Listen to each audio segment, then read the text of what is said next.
Alors on le voyait, ce protocole sanitaire à l'école, c'est le 3e en une semaine. Ça commence à faire beaucoup, il faut suivre. Les 2 premiers protocoles avaient été présentés par Jean-Michel Blanquer. Le 3e, hier soir, l'a été par Jean Castex. Jacques Serret, service politique d'Europe 1. On a le sentiment, Jacques, que le Premier ministre reprend le dossier en main.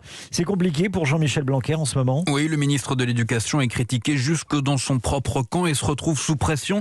La semaine dernière, la publication à la dernière minute par voie de presse du protocole pour les écoles a mis le feu aux poudres avec des parents pris de court la veille de la rentrée. C'est relativement passé inaperçu, mais lors de son entretien aux Parisiens, Emmanuel Macron admettait l'erreur de son ministre devant une enseignante.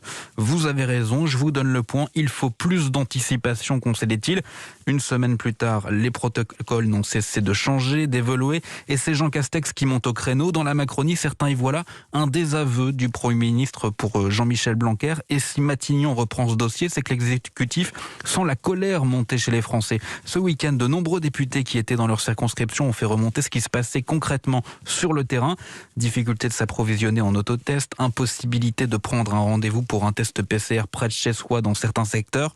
Autre indicateur qui est loin de laisser insensibles les stratèges de la Macronie, la grève des enseignants jeudi pour dénoncer, je cite, un protocole sanitaire ingérable s'annonce particulièrement suivi. À 3 mois de la présidentielle, l'exécutif qui capitalise sur la gestion de la crise n'a aucune envie de perdre des points dans cette dernière ligne droite. Merci beaucoup, Jacques.